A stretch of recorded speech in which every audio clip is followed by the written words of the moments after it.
நண்பர்களே வணக்கம் நண்பர்களே, நான் தான் உங்கள் நிலைவெளி பேசுகிறேன். இன்றைக்கி இந்த பதிவு வைக்க நான் ரொம்ப மனசுக்கு வேதனையாக இருக்கு நண்பர்களே.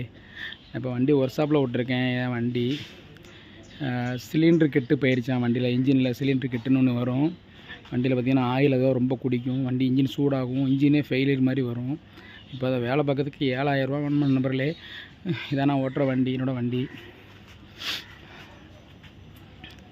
பார்த்திங்களா, இன்ஜினை திறந்து வச்சுருக்காங்க.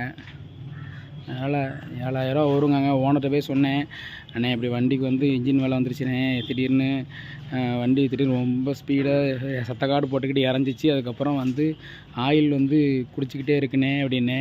எனக்கு அதெல்லாம் தெரியாது, நீ தானே ஓட்டுன, நீ தான் வண்டிக்கு செலவு பண்ணணும் 7000 ரூபா, எனக்கு அதெல்லாம் தர முடியாது அப்படின்னா. எனக்கு தர வேண்டிய சம்பளமும் தர நண்பர்களே. அதுக்கப்புறம் பார்த்திங்கன்னா இப்போ நான் வந்து 3 நாள் ஆகுமா அந்த வண்டி ரெடி பண்ணி தர்றதுக்கு. 3 நாள் கழித்து தான் நான் வண்டி தருவேன், வேலை பார்த்து தருவேன் அப்படின்னு சொல்லி மெக்கானிக் என்ன சொல்கிறாங்க நண்பர்களே. மனசுக்கு ரொம்ப வேதனையாக நண்பர்களே. என்ன பண்ணனே தெரியல. ஓட்டமும் போச்சு, யாரையும் ஓட்டமும் இல்லை, வெயில் நேரம் ஓட்டமும் இல்லை.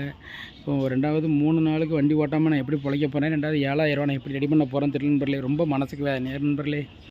எதான் வண்டி நண்பர்களே, எல்லாம் கலத்தி போட்டிருக்காங்க மெக்கானிக் என்ன பண்ணுறேனே தெரியல. ஒர்க் ஷாப்பில் இருக்குது, சம்பளத்துக்காக கேரளாவிலேருந்து வேலை பார்க்காத நண்பர்களே. இந்த இன்ஜினுக்குள்ளே ஏதோ வருமா சிலிண்ட்ரு கிட்டு, அதனால் என்ன பண்ணனே தெரியல. ரொம்ப கஷ்டமாக இருக்குது ஃப்ரெண்ட்ஸ், மனசே சரியில்லை.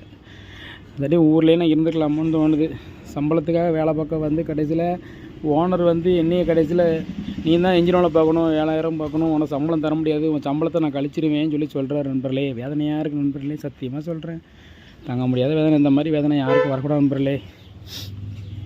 சத்தியமாக காலையிலேருந்து சாப்பிடல, மனசுக்கு ரொம்ப கஷ்டமாக இருக்குது. என்ன பண்ணது இல்லை. வண்டி வேறு 3 நாள் கழிச்சு தான் வேலை பார்த்து தருவாங்களாம் சொல்லிகிட்ருக்காங்க நண்பர்களே. ரொம்ப கஷ்டமாக இருக்குது. எல்லாம் கலத்தி போட்டிருக்காங்க. சரி ரைட் நண்பர்களே.